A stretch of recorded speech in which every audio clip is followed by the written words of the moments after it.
인간은 누구나 죄인입니다. 욥기 9장 2절에 진실로 내가 이 일이 그런 줄을 알거니와 인생이 어찌 하나님 앞에 의로우랴. 또 로마서 3장 10절에 기록한 바 의인은 없나니 하나도 없으며, 전도서 7장 20절에 선을 행하고 전혀 죄를 범하지 아니하는 의인은 세상에 없기 때문이로다 라고 말씀하고 있습니다. 인간이 어떻게 하나님 앞에서 의롭다고 인정받아 영생에 들어갈 수 있겠습니까?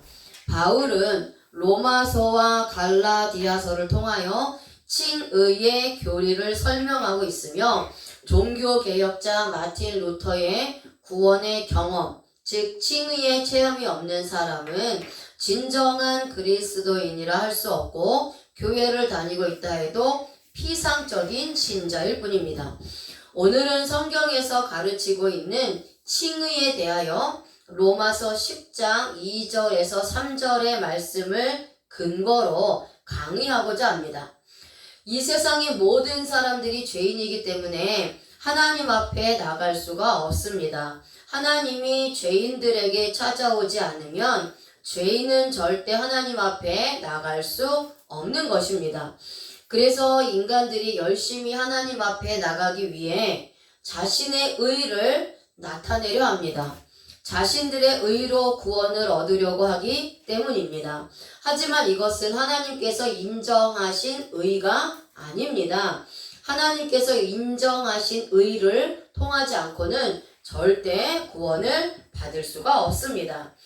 로마서 10장 2절에서 3절 말씀에 내가 증거하노니 저희가 하나님께 열심히 있으나 올바른 지식을 좇은 것이 아니니라. 하나님의 의를 모르고 자기의 의를 세우려고 힘써 하나님의 의를 복종치 아니하였느니라. 아멘.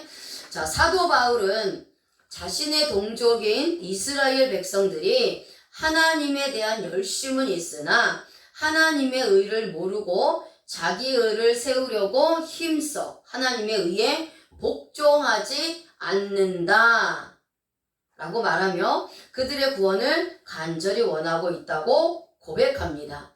자, 여기에서 저희가 있으나 라는 이 헬라어가 에코입니다. 에코, 가지다, 지내다, 소유하다, 획득하다 라는 뜻입니다. 자, 율법주의자들은 하나님께 열심히 있는 자들입니다. 열심을 가지고 하나님의 의를 소유하고 획득하여 점유하고 소유하기 위해 많은 열심을 지닌 자들이라는 것입니다. 자, 여기서 우리가 문법을 좀 보면은요, 저희가 있으나 라는 이 문법이 직설법을 사용을 합니다. 직설법. 자, 직설법은 실제로 이루어진 사건을 표현하는 문법입니다. 그래서 현재 하나님의 의를 소유하기 위해서 하나님께 대하여 많은 열심을 하고 있다. 실제로 하나님의 의를 소유하기 위해서 열심히 하고 있다라는 겁니다. 자, 그리고요, 능동태를 사용합니다. 자, 능동태는 주체가 직접 행동하는 겁니다. 자, 주체가 직접 행동하는 것으로서 자기 스스로, 그러니까 자기의 의를 가지고 자기의 열심을 가지고 하나님의 일을 하는 자들은 자기 스스로 열심을 가지고 하나님의 의를 소유하려고 한다는 것입니다. 자, 그렇지만 율법은요, 저들은 율법은 올바른 지식을 따르는 것이 아니라는 거예요. 하나님의 의를 모르고 자기 의를 세우려고 힘써서 하나님의 의에 복종하지 않는다 라고 말씀하고 있어요. 자, 그래서 모르고 라는 단어가 아그노에오입니다. 알지 못하다, 모르다 라는 뜻인데요. 하나님께 열심히 있는 자들, 즉 율법주의자들이죠. 이런 자들은 하나님을 따른다고 하지만 실제로는 하나님을 모른다는 거예요. 전혀 알지 못한다는 겁니다. 하나님을 아는 사실도 없고 아는 지식도 없고 예수님의 의, 십자가의 의를 전혀 모르고 있으면서 다만 열심만 있다는 거예요. 이들이 만약 하나님을 안다면 하나님의 의, 예수님의 의, 그 십자가 의를 안다면 자신의 의를 위해서, 자신의 의를 세우기 위해서 그렇게 열심을 다하지 않는다는 겁니다. 그래서 이들의 열심은 하나님과 전혀 상관이 없고 예수님과 상관이 없는 열심입니다. 그러니까 구원과 전혀 상관이 없는 잘못된 열심이라는 것이죠. 그래서 이렇게 자기의 의를 세우려고 하는 자들은 힘써서 하나님의 의를 복종하지 않는다라고 말씀하고 있어요. 그래서 이 복종하지 아니하였느니라가 휘포타소입니다. 헬라어로. 자, 근데 이 문법이 동사, 직설법, 과거, 수동태, 3인칭, 복수를 사용합니다. 아까 말씀드렸죠? 자, 여기서의 문법이 똑같이 직설법을 사용합니다. 이 복종하지 아니하였느니라 라는 문법도 같은 직설법을 사용을 하죠. 그래서 이런 자들은 실제로 전혀 하나님의 의를 복종하지 않는다 라는 것입니다. 자, 근데 시제를 과거 시제를 사용합니다. 이 과거 시제는 주체가 과거의 행동이 끝난 것이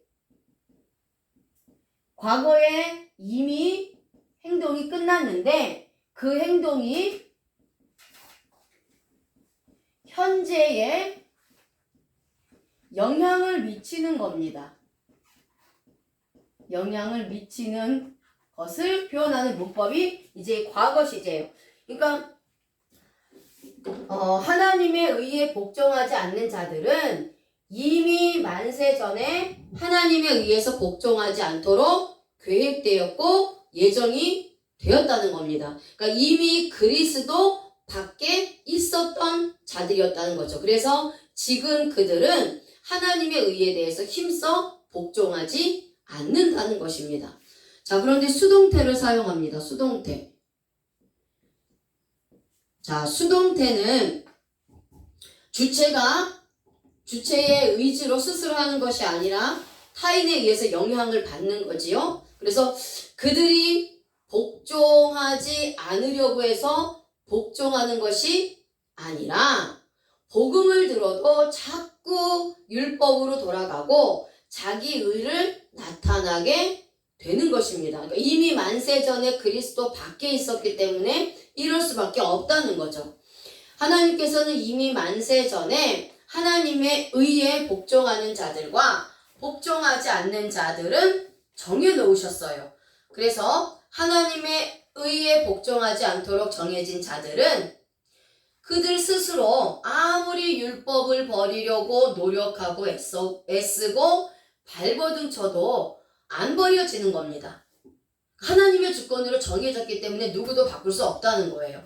그러니까 이러한 율법주의자들 그리고 또 예수 그리스도를 믿어 의롭다함을 얻은 이 성도들이라 할지라도 구원에 대한 확신을 갖지 못하는데 구원에 대한 확신을 갖지 못하는 몇 가지 이유들이 있는데 그 이유들이 무엇이냐?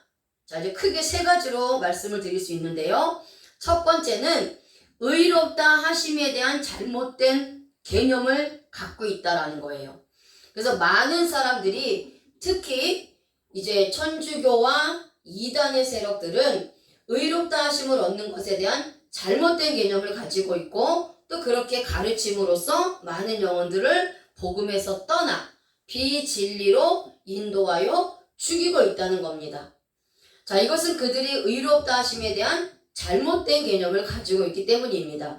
자, 그렇다면 그 의롭다 하심에 대한 잘못된 개념들을 좀 알아보겠습니다.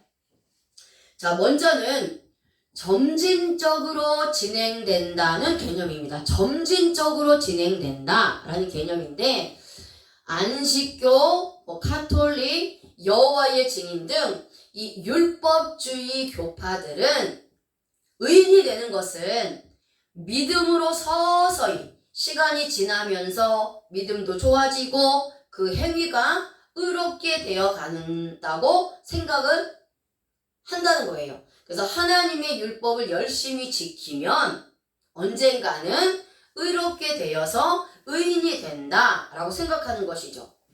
예를 들어서 카톨릭은 자신이 선행을 베풀고 지켜야만이 의로워진다고 생각을 합니다. 그래서 카톨릭이 선행을 중요시 생각하는 것은 선행을 통해 의로워진다고 믿기 때문이에요. 자, 그 다음에 이제 안식교와 같은 율법주의 교파들은 믿음으로 서서히 그 행위가 의롭게 되는 것으로 생각을 합니다. 그러니까 의는 오직 예수 그리스도를 믿는 순간적으로 즉각적으로 이루어지는 것인데 율법주의 교파들은 행위로 의롭게 된다라고 믿는다는 거죠. 죄가 없어야 의로워지는 겁니다. 자, 의의 문제는 죄의 문제예요. 죄가 있느냐 없느냐에 따라서 의로워지느냐 의로워지지 않느냐가 결정이 되는데 이것은 아담의 범죄로 인해서 모든 사람은 죄를 범했고 죄로부터 결코 자유할 수 없으며 그 결과로 의인은 없나니 하나도 없는 것이기 때문이에요. 그래서 우리들의 원죄와 자범죄를 하나님께서 예수님의 십자가에 옮기셔서 가져가게 하셨습니다. 그래서 우리의 죄가 예수님께로 전가된 거예요. 그리고 의로우신 예수님의 의가 나에게 옮겨지고 전가된 것입니다. 예수님께서 우리 대신 죄인이 되셨고 우리가 예수님 때문에 의인이 된 것입니다. 하지만 우리는 여전히 죄를 짓게 되죠. 그래서 우리의 행위로는 절대로 죄에서 자유할 수 없고 죄의 문제가 완전히 해결될 수가 없습니다. 오직 의로우신 예수님의 의로만 우리가 의롭게 되는 것입니다.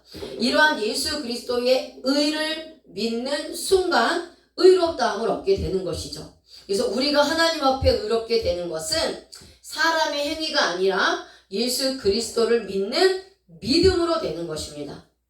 자, 그 다음에 두 번째는 형식에 의해서 의롭게 된다는 개념이에요. 형식에 의해서 의롭게 된다는 개념인데요. 예를 들면 카톨릭은 천주교죠. 세례, 고회, 미사, 성찬 이런 등의 종교 형식을 통하여 의롭게 된다고 생각을 합니다. 그렇기 때문에 죽은 사람에게도 세례를 베풀기도 합니다. 그리고 조상이나 부모가 죽어서 연옥에 있는데 후손들이 열심히 선행하고 헌금을 많이 하면 그 연옥에 있는 사람들이 천국에 간다라는 교리로 사람들을 미혹하죠. 그러니까 모든 이단들도 자신의 믿음으로 부모를 구원시킬 수 있다고 생각하기 때문에 몸바쳐 그 이단의 단체에 충성을 하는 것입니다. 그러나 성경에서 말하는 의는 형식에 의해서 이루어지는 것이 아닙니다. 그러니까 우리가 예수 그리스도를 마음으로 믿어 의에 이르고 입으로 시인하여 구원을 받는 것입니다. 그러니까 세례 받은 것이 구원받은 것은 아니라는 거예요. 세례를 받은 것은 구원받은 표에 불과하다는 것입니다. 자, 세 번째는 선행이나 공덕에 의하여 의롭게 된다는 개념이에요. 그러니까 카톨릭, 천주교의 공덕설이 있는데 이 공덕설은 선을 베풀어 덕을 쌓아서 의롭게 된다는 개념입니다. 그러니까 자신의 것으로 다른 사람을 위해 사용하고 도움을 준다는 것이 자신을 의롭게 한다는 잘못된 생각입니다. 불교의 공덕설, 또 지성, 방생으로 의롭게 된다는 개념이에요. 살생을 하지 않고 경건한 생활로 돌아가도 그것이 의롭게 해주지는 못합니다. 자, 기독교와 불교는 사람의 생명을 보는 관점이 다릅니다. 불교는 윤회선을 믿습니다. 윤회설. 자, 이것은 사람들은 죽으면 사람이나 짐승이나 곤충으로 다시 환생한다는 것이 윤회설이에요. 그렇기 때문에 사람, 짐승, 곤충의 목숨을 똑같이 여깁니다. 왜? 자기가 죽어서 사람으로 다시 태어날 수도 있고 짐승으로 태어날 수도 있고 곤충으로도 다시 환생할 수 있기 때문이에요. 그래서 사람과 짐승과 곤충의 목숨을 똑같이 여깁니다. 그러나 기독교는 한 사람의 생명을 수천 마리의 어떤 돼지떼나 짐승과 비교할 수 없을 만큼 소중하게 여긴다는 겁니다. 사람은 예수님의 피를 가진 자가 사람이고 짐승은 영이 없습니다. 그저 혼과 육만 존재하는 그러한 피조물로서 있는 존재라는 거지요. 자, 이러한 의롭다 하심에 대한 잘못된 개념 때문에 구원의 확신이 없는 겁니다. 그래서 다음 시간에는 사람이 어떻게 의롭게 되는 것인지, 그리고 하나님의 의와 자신의 의가 어떻게 다른지, 그러한 칭의에 대한 성경적인 개념에 대해서 함께 나누겠습니다. 아멘.